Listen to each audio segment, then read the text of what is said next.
Gravitational force is a force which acts on two masses, which is the product of their masses and the inverse square of the distance.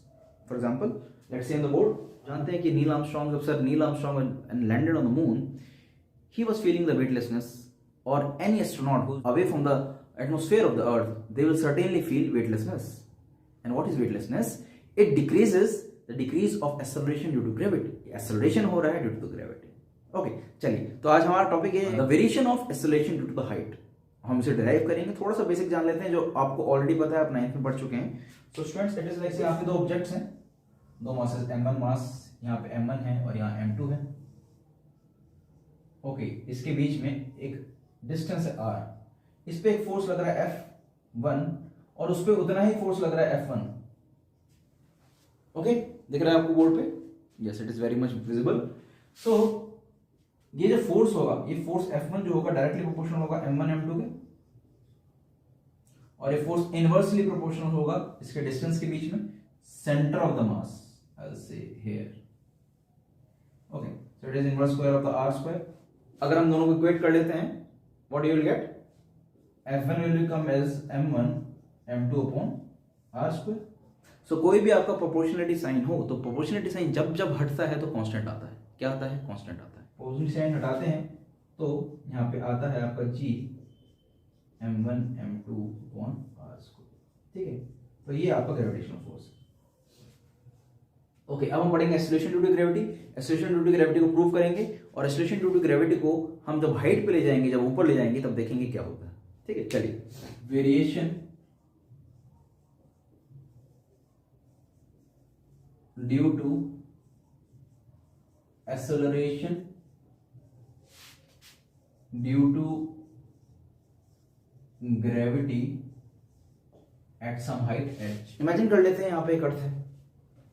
वैसे तो हम सब लोग अर्थ पे हैं, लेकिन इमेजिन करते हैं कि इस अर्थ पे एक ऑब्जेक्ट है, एक इंसान खड़ा है. चलो, इंसान खड़ा है. ये इंसान जो है, ये इंसान अर्थ पे भी उतना फोर्स लगाएगा. अर्थ पे ग्रेविटेशनल पुल, अभी हमने क्या पढ़ा था थोड़ी देर पहले, कि दो मासेस हैं, दो मासेस एक दूसरे पे इक्वल एंड अपोजिट फोर्स लगा रहे हैं. This equal and opposite force is called gravitational force, which is g m1 m2 upon r square. Correct? This is it. So ये ऑब्जेक्ट जो मैन है वो धरती पे जितना फोर्स लगाया उतना ही फोर्स धरती भी उस पे लगाएगी. Getting my point? सो यहाँ पे F1 फॉर एग्जांपल नीचे की ओर F1, और अर्थ के सेंटर से F1 ही ऊपर की ओर. यहां तो क्लियर है? ओके जी. हमने ये पढ़ा है फ्री बॉडी डायग्राम में कि हम कोई मास लगा रहता है, वो अगर सरफेस ऑफ द अर्थ पे है या सरफेस ऑफ एनी लैंड पे है, तो वो एक mg फोर्स नीचे लगाता है. ये भी जानते हैं आप. यहां पे mg फोर्स भी लग रहा है. ओके, इसको हम ऐसे लिख सकते हैं F1 equal to, if you are able to see, g m1 m2 capital mass of earth ले लेते हैं. चलिए, me अपॉन re. r क्या है? r है radius of the earth. re is the radius of the अर्थ, और आप इसको यहां बना लो, re here is the radius of the earth. Okay, एक फोर्स ग्रेविटेशन की वजह से लगा और एक फोर्स mg फोर्स. ओके, एक फोर्स mg लगता है किसी भी मास पे, अगर अर्थ पे है तो mg फोर्स लगता है, और दो ऑब्जेक्ट्स के बीच में ग्रेविटेशनल फोर्स लग रहा है. ओके, दो ऑब्जेक्ट्स के बीच में ग्रेविटेशनल फोर्स लग रहा है. किसी भी मास पे एक acceleration due to gravity g लगता है mg. अब क्या होगा? ये F1, एक और F1 आ गया हमारा mg. ठीक है, एक ग्रेविटेशनल फोर्स की वजह से और एक ग्रेविटी की वजह से. एक एक दो ऑब्जेक्ट्स के बीच में लग रहा है जो ग्रेविटेशनल फोर्स का स्क्वायर होगा, सॉरी. ठीक है, और इसकी वजह से, तो दोनों को अगर इक्वेट कर लेते हैं हम, तो क्या मिलता है हमें? g m1 me upon re का whole square will be equal to mg. चलो m1 मान लो, देख रहे हैं बोर्ड पे? m1 से m1 कैंसिल, तो g की वैल्यू जो आ गई मेरी, वो आ गई g me अपॉन re का होल स्क्वायर. तो ये है आपका एक्सेलरेशन ड्यू टू ग्रेविटी। क्या है? ये है आपका acceleration due to gravity.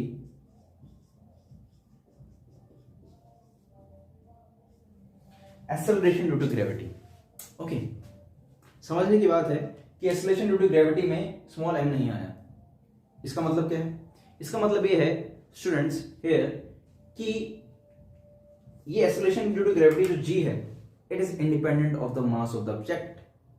If it's there in the planet earth, it means कि अगर कोई भारी या आप एक पत्थर और रुई को फेंक दें वैक्यूम में, फ्री फॉल में, जहां पे एयर रेजिस्टेंस नहीं है, वहां पे क्या होगा?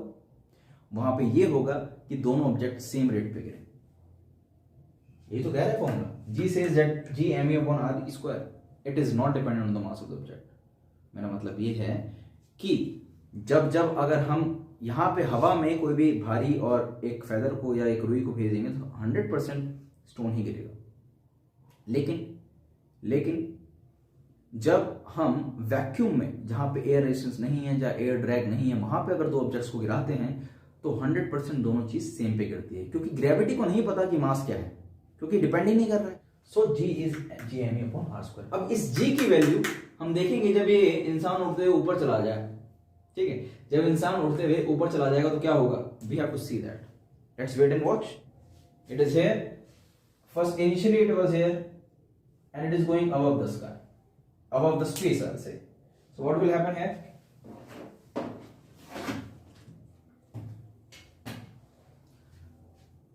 अब ये तो RE है, ये तो RE है, radius of the earth. Okay, आप देख सकते हैं। और ये हाइट h है। जब वो हाइट h ऊपर चला गया, ठीक है, एस्ट्रोनॉट है वो स्पेसशिप में जाने वाले हैं, तो वो हाइट h ऊपर चले गए, तो इसको आप थोड़ा सा और सीधा बनाते हैं, ऐसे और ऐसे। ठीक है, तो ये हाइट h आ गया इधर, ये h हाइट और ऊपर चला गया, और ये तो RE है।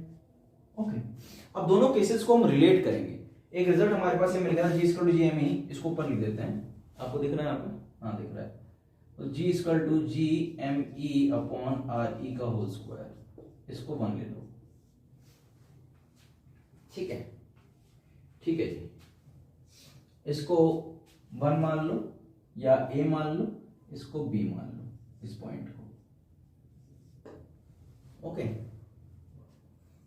Okay, acceleration due to gravity आपको भी मिल गया है, g equal to G M E. चलिए हम दोबारा से एक बार देख लेते हैं। पॉइंट ए पे, एट पॉइंट दिख रहा है, बहुत साफ दिख रहा है। एट पॉइंट ए क्या होगा? एट पॉइंट ए आपको फोर्स ऑफ ए निकालना है। फोर्स ए पे क्या लगेगा? एक G M E into small M upon R E square. एक फोर्स लगेगा ग्रेविटेशनल पुल नीचे की तरफ, M G, F A equal to M G. दोनों को इक्वेट करा तो हमारा G M E M upon R E का whole square equal to M G. M से एम कैंसिल हो गया, वही डिराइव कर दिया एक और बार समझाने के लिए। ठीक है, तो यहाँ पे जी आया मेरा, वो आया G M E are E का होल स्क्वायर। ये तब जब सरफेस ऑफ द अर्थ पे था जी। ठीक है, ये टाइम आया on the surface of the earth, surface of the अर्थ। अब इसको हाइट h दूर ले गए, तो क्या उस पे same gravitational acceleration due to gravity रहेगा? नहीं, acceleration due to gravity changes at various position of the earth as well as it will changes with a certain height and it changes with certain depth. You getting the point? So when it will go here at point B, certainly acceleration due to gravity will not be same. So यहाँ पर थोड़ा सा बड़ा लिख देता हूँ, ये G था और यहाँ होगा G डैश। क्या होगा? G dash. ओके, अब इसको आगे करते हैं सॉल्व। एट पॉइंट A था, अब ये एट पॉइंट B होगा। B पे कुछ फोर्स लग रहा है जी, दोबारा Fb equal to gm mass of the earth into mass of human being upon re। अब यहां से लेके यहां तक का डिस्टेंस कितना है? The distance between them is re plus h। I plus H का whole square and again F B is another force is M G will also M G dash, क्योंकि एक्सेलरेशन ड्यू टू ग्रेविटी यहाँ पे जी dash होगा, change हो जाएगा। तो दोनों को इक्वेट करते हैं, M G dash is equal to G M E M upon R E plus H का होल स्क्वायर। दिख रहा है आपको बोर्ड पे? हम देख ले जल्दी से क्या कर रहे हैं। हमने इस पॉइंट पे निकाला, दोनों फोर्स लगाया और हमें जी की वैल्यू मिल गई, G M E upon R square. अब हम इस फोर्स पे लगा रहे हैं, इस पे वी पे, acceleration due to gravity certainly change हो जाएगा। तो यहाँ पे और यहाँ पे एक फोर्स लगेगा, gravitational force, that is G M E M upon R E plus H का होल स्क्वायर। ओके, सो अब क्या करेंगे, और एक और फोर्स लग रहा है एक्सेलरेशन ड्यू टू ग्रेविटी नीचे की ओर, वो निकल रहा है एम जी डैश। यहाँ से जी डैश की वैल्यू निकालते हैं, यहाँ से जी डैश की वैल्यू निकालते हैं, तो कितना आया, एम से एम कैंसिल हो गया, जी डैश की वैल्यू कुछ आ गई। जी डैश की वैल्यू मेरी कितनी आई, G M E upon R E plus H का होल स्क्वायर। यह है हमारे पास फ्रैक्शन है, फॉर एग्जांपल 2 प्लस 3, इसमें कॉमन आउट लेना है 2 को, और 2 को कॉमन ले लेते हैं तो क्या होगा स्टूडेंट्स, 2 को कॉमन ले लिया, 2 बाहर ले लिया, तो उधर क्या होगा 1 प्लस इसमें से 2 कॉमन लेंगे यानी 3/2 करना पड़ेगा। ऐसे ही होता है सर। तो इसमें से अगर मैं आर ई को कॉमन ले लूं नीचे वाले डिनोमिनेटर से, तो क्या आएगा, जी, इसको आगे पढ़ाते हैं। और G dash is equal to G M E, ये हमें आया था G M E upon R E plus H का होल स्क्वायर है। यहां से आर ई कॉमन ले रहे हैं, क्या ले रहे हैं, R E common, G M E mass of earth, R E को कॉमन आउट कर लिया, 1 बचेगा, और एच अपॉन आर ई का इसका टोटल का होल स्क्वायर होगा। यस, बिल्कुल होगा। ठीक है, यहां से आर ई 1 plus H upon R E, इसका स्क्वायर करेंगे तो क्या ये आर ई जो है इसको अगर मैं बाहर ले जाऊं तो क्या होगा। फॉर एग्जांपल मैं ये एग्जांपल लेता हूं, 2 प्लस 3 है, इसका होल स्क्वायर था। ठीक है, क्या किया मैंने, 2 प्लस 3 का होल स्क्वायर था, ये एच अपॉन आर ई,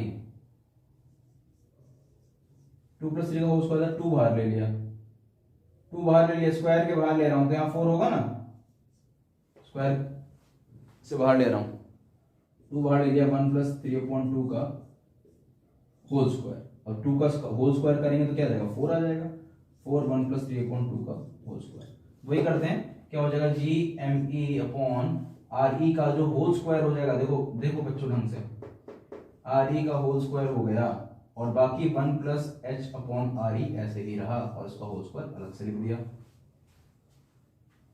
अब देखिए, इसको ए माना था जो सरफेस ऑफ द अर्थ पे, क्या है सरफेस ऑफ द अर्थ पे, देखिए जरा क्या है सरफेस ऑफ द अर्थ पे, देखिए यहां पर क्या आया था हमारा,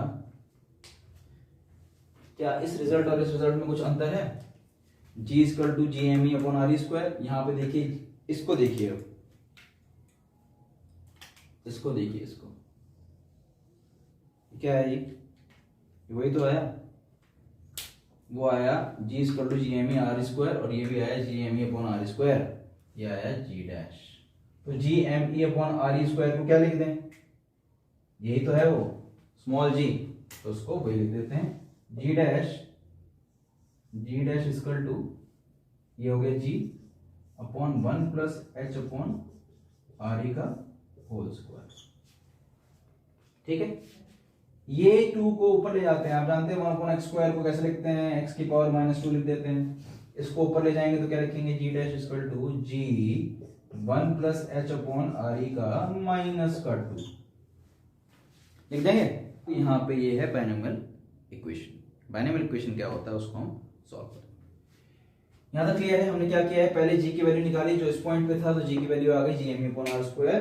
क्विकली रिवाइज कर लेते हैं, और हम इसको ऊपर वी को, इस इंसान को ऊपर होते हुए चला गया तो एच हाइट पे 2 पहुंच गया, पॉइंट पे G M upon R E plus H का होल स्क्वायर किया, यहाँ से जी डैश आ गया G M upon R E plus H का होल स्क्वायर।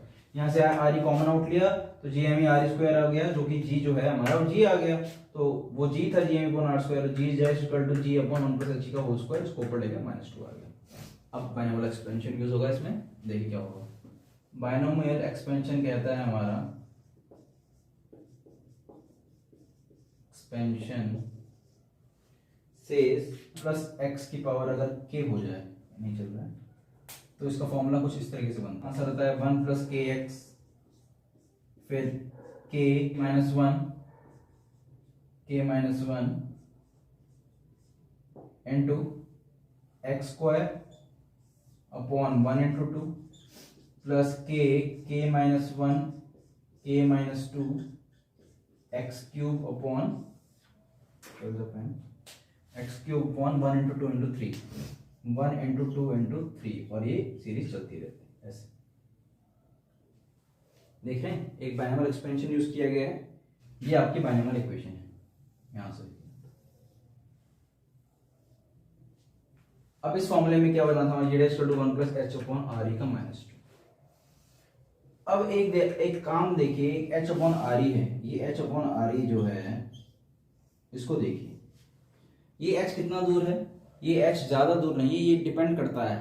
ओके, ये सरफेस से ज्यादा दूर नहीं है, ये चलो 400 मीटर होगा, 500 मीटर होगा, लेकिन आप जानते हैं आर ई की वैल्यू जो होती है वो होती है बच्चों, आर ई है 6400 किलोमीटर, इतना, और ये सिर्फ और सिर्फ कुछ मीटर ही है, तो 400 upon 6400 kilometres that is 64,000 metres, इसकी वैल्यू कुछ नियरली इक्वल टू 0 ही होगी, है ना। देखिए h अपॉन आर ई की वैल्यू, अगर कुछ वैल्यू अगर ये h 400 मीटर से 1000 मीटर भी हो जाए तो ये डिनोमिनेटर इतना बड़ा है, वो नियरली इक्वल टू 0 हो जाएगा।